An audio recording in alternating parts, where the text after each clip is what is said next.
Hi, it's Audrey June, and today I wanted to start just by telling you about my morning. So I woke up at 5:49 a.m.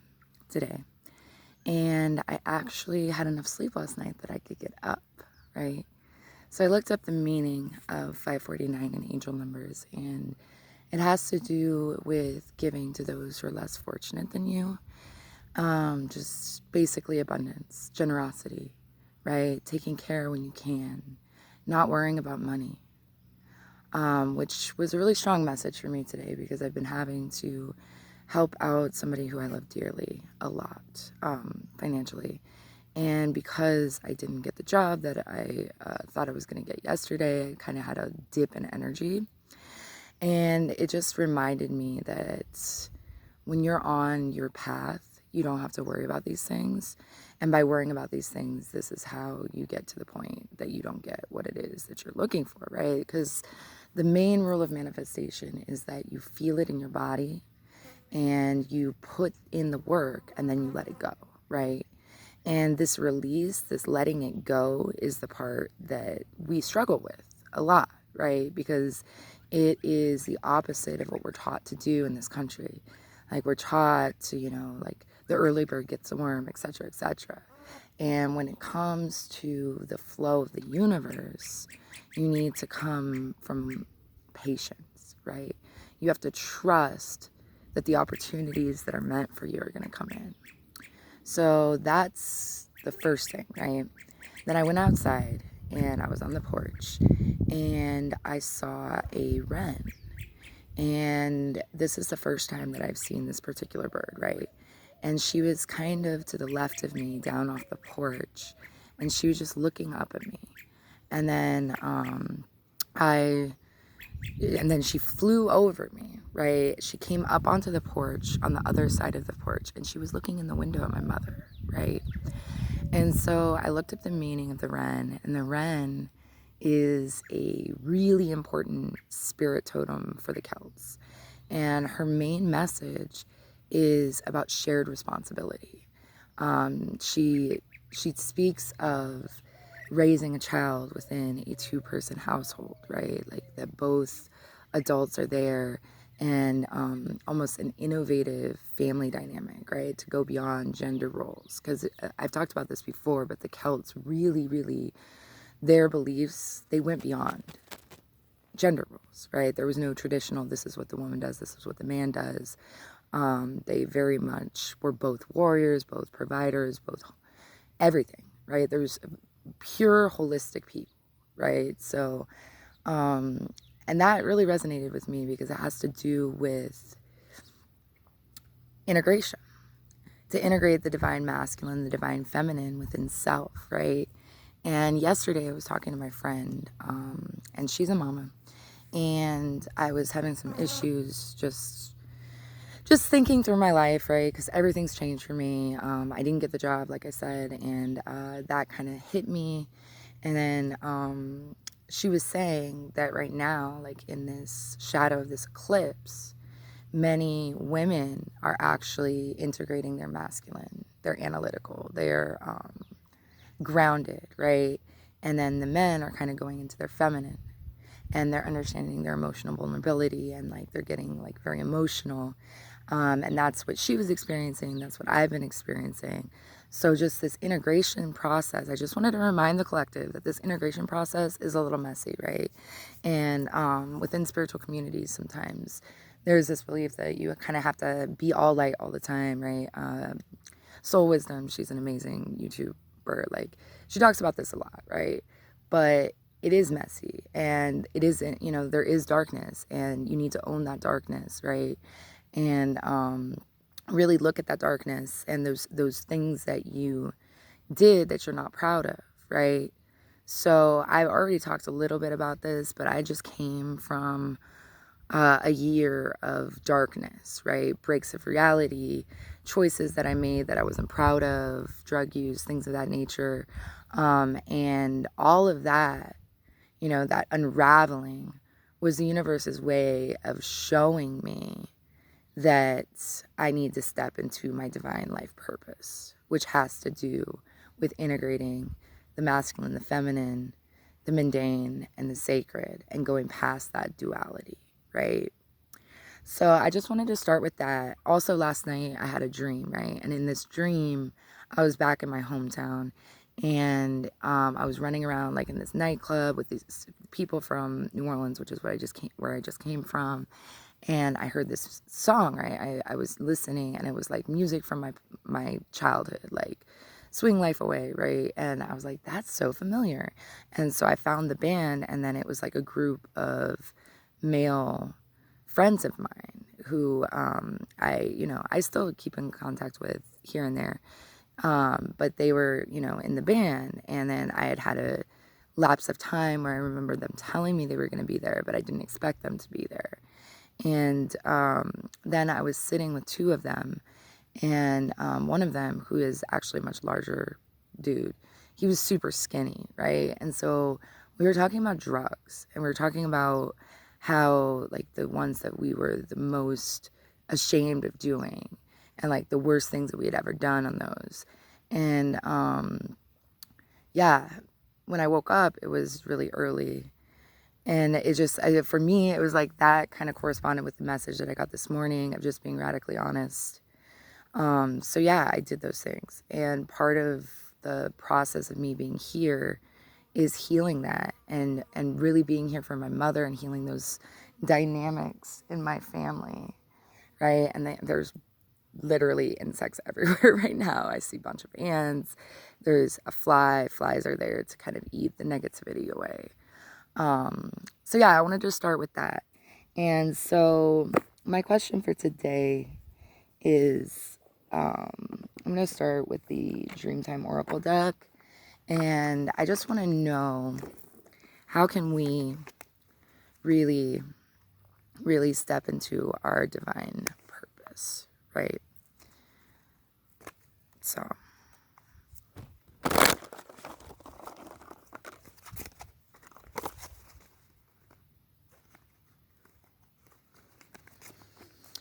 or actually, let's make it broader than that. Spirit, what do we need to know about our dream time? What do we need to know about the dream world right now?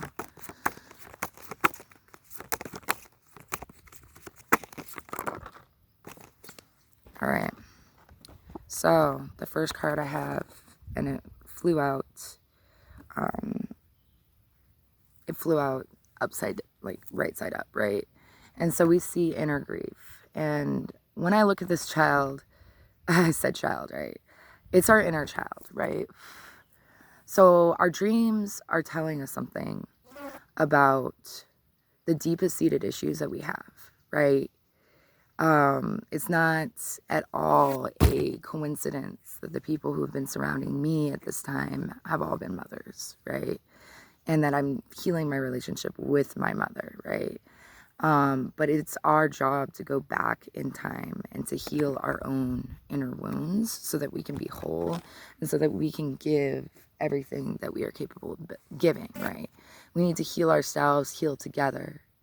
The heal together is very important, because a lot of the time people get ashamed of things that they've done, and so they don't actually get to the point where they get to go in with people that they love and heal that. So this is what our story says. These are the times of sadness and loss where simply the color of our skin determines our future. Ooh, I got chills. That's insane. The mother watches intently as her children play close to the humpy where she can see them, but for a moment, she is distracted. After that short time when her attention is returned to the children, she notices a plume of dust and then a black car driving up the dirt road, which quickly pulls up to her children. As she screams at the children to run, she knows in her heart they do not have enough time to get away. She is hysterical as she begs the welfare people not to take her brown-skinned babies. But they do. She collapses to the ground where she will stay until her children are returned to her. Over the years, the mother's black hair turns gray, and years of weather chisels her features. Yet she maintains her watch, never venturing far from this spot and never seeing her children again. That story is extremely heavy, and it's very, very poignant to the times that we're in right now. Your heart has taken a battering, and with every breath you take, it physically hurts. You have no choice in the situation, so the only way forward is to begin your own healing journey. Learn to forgive yourself and know that forgiveness will begin to heal your heart, and steam will slowly begin to build. It will be a slow process, but day by day you will get through this, and yet you will look back in a few weeks and recognize the massive journey you have undertaken. So, as a collective, this really has to do with the system, right? This has to do with the way that the system makes it impossible for Black and brown children to be children.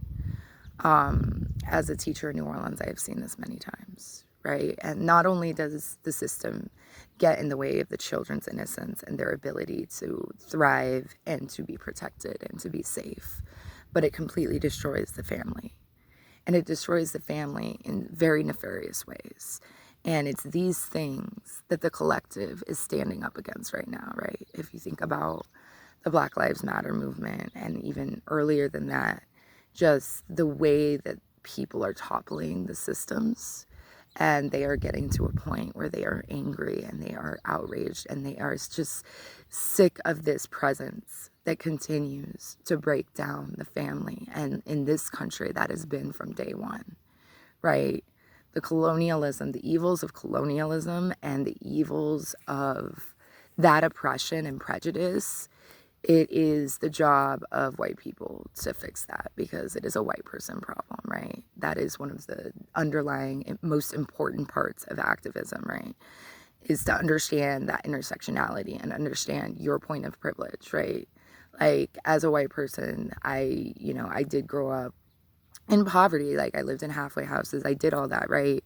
But that is a shadow of what people of color experience in this country, especially in the South, especially when it comes to this separation, because it's this separation that is causing this violence and this chaos and this duality.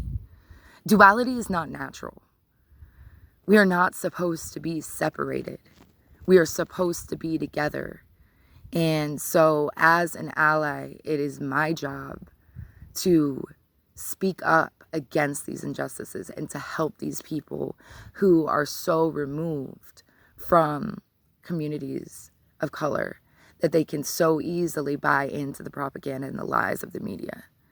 So it is our job as people, way showers, as spiritual enlightened folk, to speak out against this, right? It is us. We need to do this. This is the work that we do to actually create this level playing field, right? And so now the other card that I drew for this was Mother Nature's balance, right? So take a moment, look at the card. We see 3 women, right? 3 women, all different colored hairs. We have the woman with white hair, who to me is the crone, right? It's almost like women from different tribes coming together, right? But they are all connected through their throat chakra and through their third eye. Because you see the indigo, right? The indigo energy coming up, connecting them, making them feel that connection, making them understand that there is a shared vision, and it is their job to move forward, to speak, right? So Mother Nature's balance is the feminine energy. It is the receptive. It is the understanding, the community, right? So let's see what our book is telling us. I'm sorry, I keep getting bitten by ants. I don't know if I chose like the right spot today, but I'm gonna power through it. I'm gonna get these things away from me for real. All right, I'm in their space, so it's really my fault for choosing their space. I don't know if I'm on an anthill or what I decided to do, but in the bush, another summer comes, bringing with it oppressive heat and little rain. But the plants know that they just have to survive the heat a few weeks longer until the rain arrives and replenishes their strength and gives them vitality to survive another summer. But this year, when the rain comes, it doesn't stay for long, and there's not enough time to fully recover from the long, hot summer they have just endured, right? We're in that summer right now. This is a summer of change. This is a huge moment in time. And I am actually going to get up because this is it's doing too much to me right now, right? So, the ground is cracked and scorched, and many of the less resilient plants are dying. This cycle repeats itself for 7 summers, right? 7 is a huge number within numerology. It is the moment of completion. It is a divine number. Think of the 7 sisters in the sky, the Cherokee, the tribes. And with each summer bringing less and less rain than the previous year. Eventually the drought breaks and rain comes in abundance. The rain brings with it new plants that have never grown in the bush before, creating food for different types of animals that have not inhabited the bush for many years. Before long, the birth and creation of different animals and plants makes the bush a wonderland of the precious sounds of life. This is a metaphor for our country right now. We are in a moment in time where people who have never been able to speak are speaking out, and we are taking back. We are taking back this country. We are taking back the land. We are taking back ourselves. We are actually walking into our life purpose, and we are going to rectify. We're in the middle of a time shift right now. There's the choice. We can either continue to be oppressed, or we can take back our power.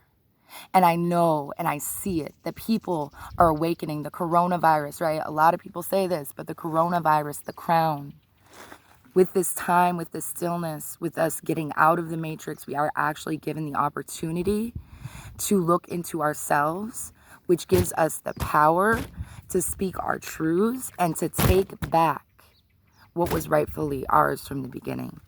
These systems can no longer oppress us. We are taking it back from the powers that be, and the powers that be are more nefarious and they are more advanced than we even know. But as a collective, we can do that. We are able to move beyond this dualistic reality where the majority of people are stuck in pain and oppression. If we look at this inner grief needs to be healed.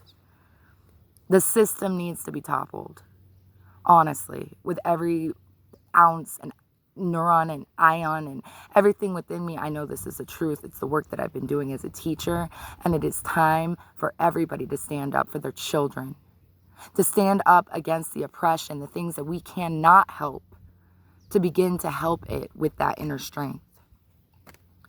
So that is the message for today. And it has to do with healing. It has to do with our own power. Spirit is calling me to pull one more card from my other deck. So, how do we find the strength? What is it that we need within ourselves to create this community, to stand up collectively against that which has been imbalanced from day one in this country? The moment that the settlers, right? We already know the colonists came and destroyed. What do we need to find within self to come together? What is the strength here? What is the collective strength? Guardian angel, you are not alone, right? So this card can mean a lot of things. It's remembering our spiritual allies. It's remembering our ancestors. It's calling on the earth, and it's calling on each other, the gods within ourselves. We are not alone. You are not ever in a moment where people energetically are not aligned to you. We are a spiritual community. We are connected through our crown, through our unity consciousness, through the God flesh that resides within us. So never feel alone. Always reach out. When you are hurting, who cares about pride? Have humility. If spirit is telling you, reach out to this person, reach out to them. You don't know what they're going through. You don't know what they need. There is a reason. And never, ever, ever feel like a burden. Heal your inner child. We can do this together. But we have to understand the only way for us to do this is together. We need to fight the wrong programming, the capitalist struggle, oh, well, I have to compete against this person. There is no competition. The earth is abundant. Gaia has enough for everybody. The only problem is that we're taking more than we need, right? You think of the stories, the animals, right? We farm animals for death. instead of coming to them in spirit and asking them for permission. Every single thing in this world is not a thing. There is no such thing as things. These rocks, this rock, there is a spirit within this rock. We need to respect all life, and we need to respect each other, and we need to take up our own space. So I leave you with that. Pay attention to your dreams. Understand your power, and never, ever be afraid to ask for help.